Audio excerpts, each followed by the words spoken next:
You know, you owe where you are to a lot of people, probably the people that coached you through here at Manchester United. In terms of Warren Joyce, I mean, he's a pretty sort of formidable character. Yeah, for sure. Like is that where you've got a lot of your determination? Like I realised life is different whenever you go with Warren Joyce, and Paul McGuinness was amazing as well. I wouldn't be at this football club if it wasn't for Paul McGuinness, Dave Bushell, Tony Whelan, people like that who show an absolute ridiculous amount of patience with somebody who's can't even play an under-18 game because he can't even do it because he's growing, his legs are stretching, he's got no coordination. So without these guys, and obviously Joyce as well, and Mark also, who's a gym guy who always said to me, like, I'll transform you into a beast one day, and I was like, it's not happening.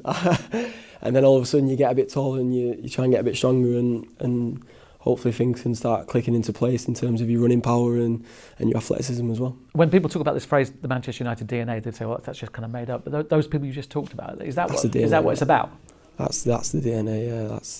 That's it in a nutshell. That, especially with other coaches, Neil Ryan as well, and there's too many that I can even mention, and like, I don't want to upset people by not mentioning them because there's that many. That is the DNA and that is the culture of this football club, and it's amazing to see. You know, it must be amazing for them to see Brandon, Marcus, Jesse, myself, Axel, all in the first team and contributing as well. It's not like you're just a bit part.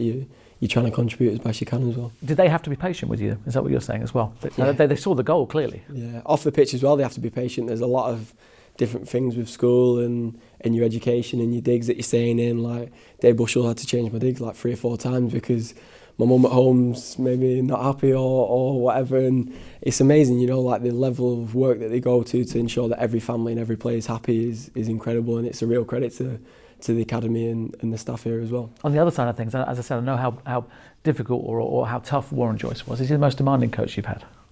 Yeah. You know, sets very high standards, I don't mean... Yeah, he is, yeah. He's anything...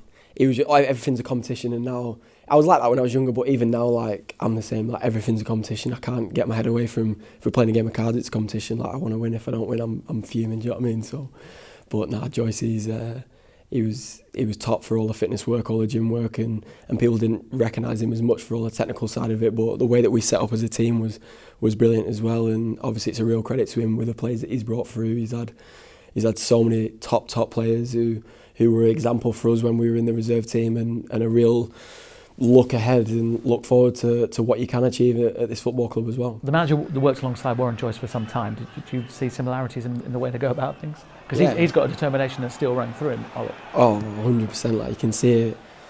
You don't play for Man United for all them years and score some amazing goals without having that in your DNA. So you can see that as a manager and as a player as well. So you can see similarities, yeah, for sure.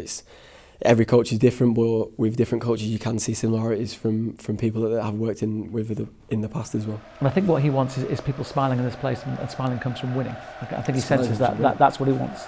Smiling comes from winning. Like, that's the way that it is. That's the way life is. Whenever you're doing well, everybody wants to smile and everybody's pleased. So that's the way that we want to get to as a group, and hopefully in the next games we can do that as well. And when you look at the trajectory of your career, I guess Jose's also important in the sense that he was the guy that gave you the shirt to wear for the first time. Yeah, he's special. Like, obviously I don't want to speak too much about previous managers, but Jose is very special to me. He still keeps in contact with me now and keeps in touch with me after some games and different things like that. So he'll always have a special place in mine and my family's heart, because that's the way he was the one who brought you in. He was the one who trusted you. He was the one who had belief in you, and I owe a tremendous amount of credit to him, because if it wasn't for him, I might not necessarily be sat in this seat. But without harping on, what's it like waiting for that opportunity and hoping it will come? It went quick. Like, you just come around so quick, you don't even have time to think about it.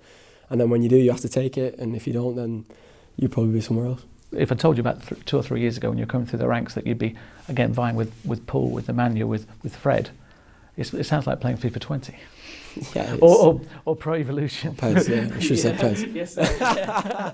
But you know the point I'm making, don't you? Yeah. Have you put that all to one side? That, you know. I think you just got to take life and take football as it comes. You know, like, you can't think too far ahead, or you can't cast your mind back to 3 years ago, because circumstances change and individuals change. Individuals get more confidence. Individuals maybe drop down a level or they go up a level, and that's the way that football always has been. And for me, it's just, you can't look too far ahead and you can't look back, because you never know how far you can go, and you never know how far you can fall back as well.